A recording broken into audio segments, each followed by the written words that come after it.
Hey guys, welcome to Digit.in, and what we have for you today is our review of the Blaupunkt Cybersound 43-inch TV. Now this TV is available in 50 and 55 inches, but the one that we have here is 43 inches and it is a 4K TV with support for HDR 10 but does not support Dolby Vision and is priced as of recording this video at about 31,000 rupees. And here's answering the all-important question. Should you consider purchasing this TV? Well, before we get into that, remember to subscribe to the channel and hit the bell icon so that you are notified when we upload a new video. Now let's kick things off with what's most important is our Calman analysis of how this TV performs with its color reproduction and brightness. And speaking of brightness, the TV doesn't get all that bright. It has about 300 to about 320 odd nits of brightness, which is acceptable at the budget space. Now we have seen a TV like the Realme 4K TV which has less than 300 nits of peak brightness, and that TV performs relatively decently when it comes to HDR performance. We also recently reviewed the Mi TV 5X which has 350 nits of brightness, but we reviewed the 55-inch variant of that TV, and we think that the performance should translate to the 43-inch variant as well. So this TV has a lot of competition in its price point, especially when you consider the features. So for example, the Realme 43-inch 4K TV and the Xiaomi TV support features like Dolby Vision, and the Xiaomi TV also supports Dolby Atmos.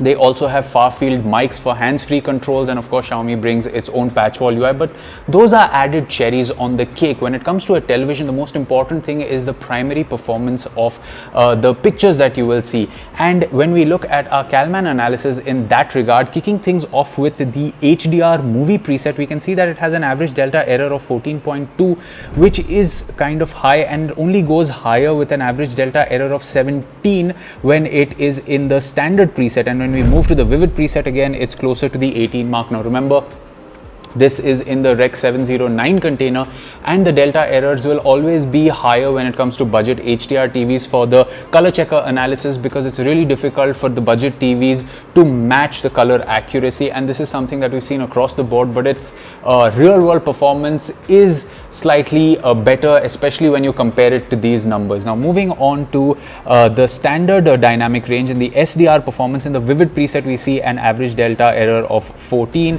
In the standard preset it comes down to 11, and in the movie preset it comes down really low at about 4.8. And to put things into perspective, the Xiaomi Mi TV 5X, the 55-inch variant that we reviewed, had a delta error in the cinema preset in SDR closer to 3.2, so that should give you a difference of the accuracy of the colors. Moving on to other things, like in color match HDR also we saw that it has an average delta error of 7.4 without the luminance error, which is also once again high, but it's not something that's abnormal in TVs in this price range. When it comes to the peak brightness, like we said, it has a peak brightness closer to the 340, 330 nits. We recorded a peak versus window size at a consistent 312 nits is what we recorded. But in the grayscale tracking in HDR, this is where the TV underperformed for us. As you can see, the EOTF graph is not exactly all the way through, and also the RGB balance is way above the necessary mark, which means that the color accuracy of this TV can take a hit, especially when it comes to performance. But when we move to the real world performance, now we saw content on this TV in about 3 presets. It has vivid, standard and movie, and in my opinion the vivid preset was the one which actually gave the best performance overall. So let's start with real world usage. We saw shows like Our Planet, Altered Carbon and many more in HDR on Netflix, and the HDR performance of this TV frankly is a little underwhelming, not because it has similar peak brightness to its competition, but the overall reproduction of the content felt slightly lackluster. And when this happens, we usually tend to connect an external source. In this case we connected a PlayStation 5 and we watched the content in SDR, because remember, it's not possible for you to switch off HDR on these TVs for the built-in apps. And when we switched to SDR, there was a massive improvement in the quality of the content. A show like Jack Ryan, which has this really dark sequence on Amazon Prime Video that we use, when we switched from HDR on the TV's native app to the SDR from an external source, we again saw a remarkable increase in the performance of this content on this TV.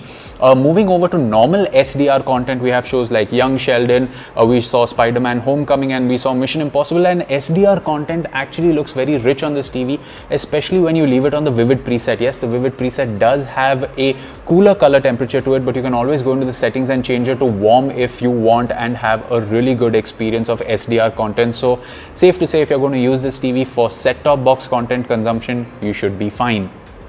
Moving over to gaming, this is again another place where we had to switch from HDMI 2.0 to 1.4 for a standard slew of games to get the best experience. We played games like Star Wars Jedi Fallen Order, Spider-Man Miles Morales, and even God of War, and in all these games, Ghost of Tsushima as well, which is another game which is great. And we've tried to reproduce the same sequence in HDR and SDR for you guys, and as you can see from the color reproductions, the colors just popped and had much more detail when we switched off HDMI 2.0, went back to 1.4 and played games in SDR. So the fact that this TV supports HDR is kind of a con in its favor, simply because the performance of this TV in SDR is a whole lot better. And if you are considering an HDR TV, then you will have to look elsewhere, because there are other options for you to choose from.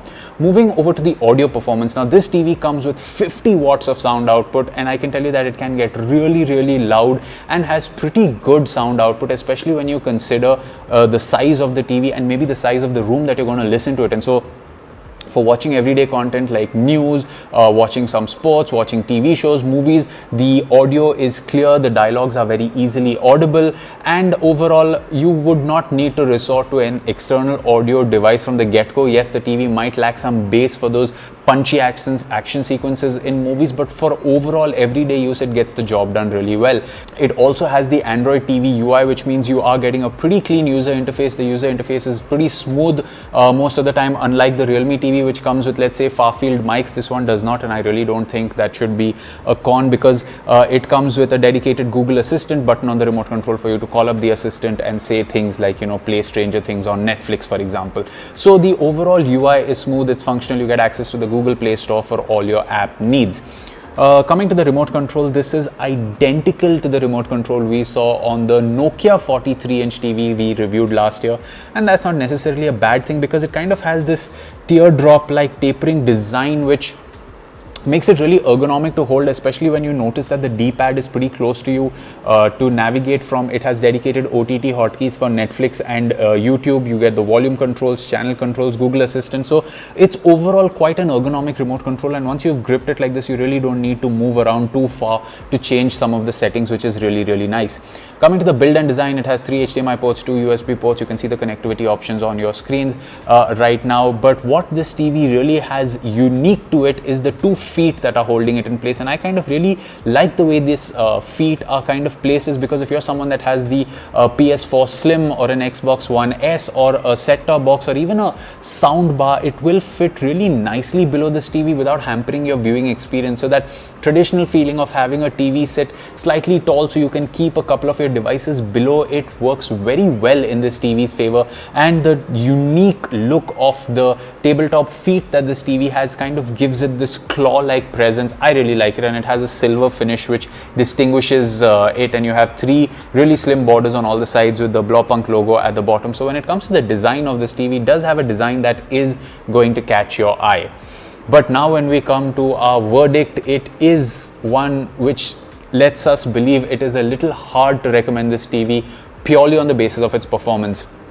If you're someone that's looking for a checklist of specifications, the big one that it's missing is support for Dolby Vision, unlike its competition. Now, when we speak of the competition, for about 30 to 32,000 rupees as of recording this video, you have a lot of options to choose from. You have the Blaupunkt 43-inch TV that we've reviewed right here.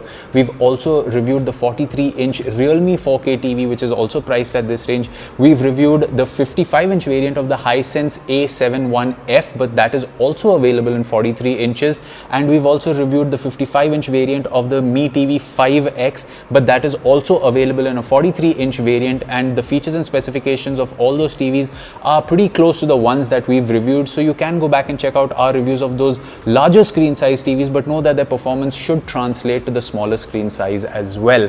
And considering that the performance of those TVs is at some levels marginally better and at some levels much better than the Blaupunkt TV we have out here, I would really recommend that you go and check out your options before investing in one.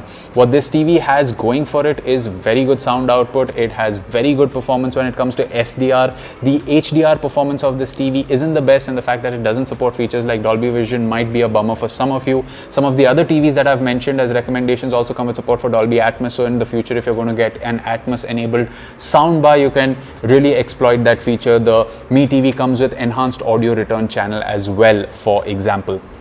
So there you have it, guys. That was our review of the Blaupunkt Cybersound 43-inch 4K TV. As always, you can let us know what you thought of this video in the comment section below, and for more from the world of technology, you can subscribe to the channel. We will catch you in another video. It's goodbye for now.